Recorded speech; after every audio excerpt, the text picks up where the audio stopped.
L'Église véritable n'est pas une chose visible, c'est seulement par l'Esprit que vous savez réellement ce qu'est l'Église. Vous ne pouvez pas dire que tous ceux qui sont dans un certain lieu de culte sont l'Église.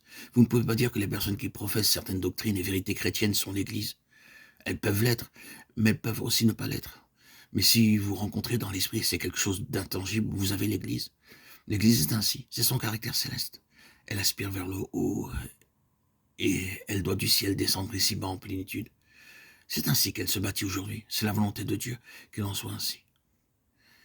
Mais mon propos maintenant est le suivant. Le Seigneur doit avoir une représentation de cette nature, que cela soit par des individus ou par des groupes, les mettant ici ou là pour garder son peuple en contact avec le ciel, pour maintenir les choses célestes toujours en vue. Une des fonctions des Lévites était d'enseigner la parole de Dieu, c'est-à-dire de maintenir le peuple du Seigneur en contact avec la pensée de Dieu. C'est fonctionnel et non pas officiel. Vous ne devez pas vous appeler vous-même Lévite, pas plus que révérend. Ne prenons pas appui sur des titres, mais ce sont les principes. C'est ici, sur cette terre, nous gardons les gens en contact avec le ciel. Si nous sommes reliés avec les choses célestes, si les gens sont édifiés par notre présence, et pas nécessairement par notre prédication, lorsque nous disons maintenant, voyez-vous ceci et cela, ils seront alors édifiés par notre présence, par l'incarnation de cette nature et de cette plénitude de la vie céleste. S'ils viennent et s'ils voient la plus pleine pensée de Dieu parce que nous la vivons, nous sommes lévites, sans le titre. C'est ce que le Seigneur doit avoir. Cela doit être ainsi individuellement. Le Seigneur doit pouvoir disposer de son peuple. Dans le livre lévitique, le ciel disposait de ce peuple et des tribus et disait, vous serez ici, c'est votre place. Souverainement, le Seigneur disposera de vous et on mettra certains parmi vous en France, en Allemagne, en Hollande, en Angleterre, en Amérique. Et quand il dispose de votre vie, vous êtes ici ou là, par délégation céleste, pour être un maillon avec le ciel, pour que les choses ne déclinent pas spirituellement au niveau du terrestre. Cela, bien sûr, s'applique aussi aux églises dans le Nouveau Testament. C'est la divine pensée d'avoir des compagnies composées du peuple du Seigneur, plantées ici et là, et partout ailleurs comme un ministère lévitique corporatif, pour que le ciel soit tout proche et pour garder les choses près du ciel.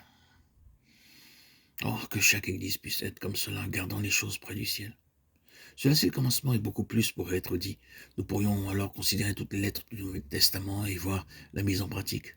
Nous commencerions sûrement avec Romains 12, car ici vous avez un principe lévitique.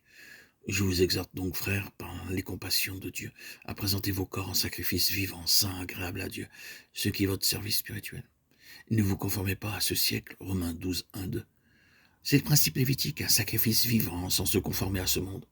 Ainsi, nous pourrons aller bien plus loin. Mais le grand sujet de nos méditations, c'est que nous devons être ici-bas, en relation avec le ciel, sous le gouvernement du ciel, introduisant les choses célestes.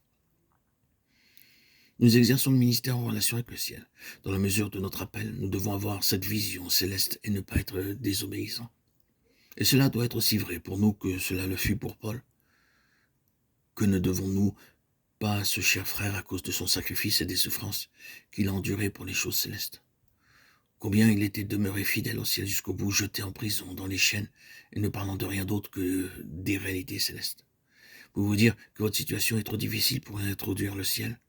Certes, il y a des situations bien difficiles. Daniel était dans une situation difficile et ses 3 compagnons étaient dans une situation difficile.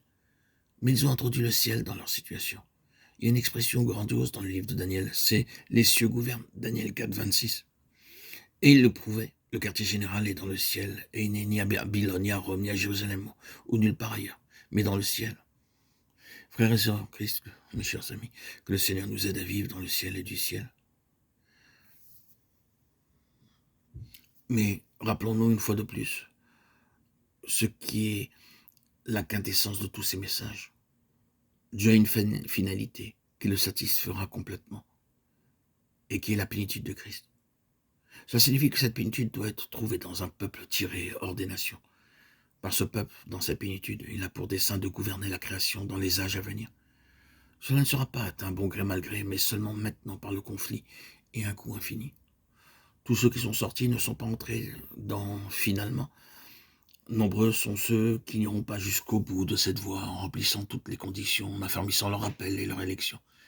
Mais ils entreront dans le royaume pour hériter avec une mesure différente, plus petite ou plus grande, jusqu'à la plénitude du dessein. Les pionniers sont nécessaires et la voie des pionniers est une voie étrange, fertile en expérience, avec des souffrances, la perplexité et des épreuves que d'autres connaissent bien peu.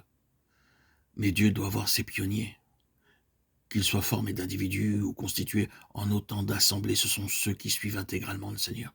Frères et sœurs en Christ, bien-aimés, chers amis, que nous soyons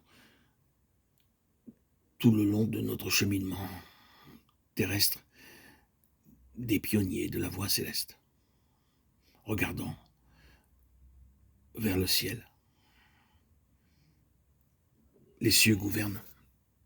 Daniel 4, 26.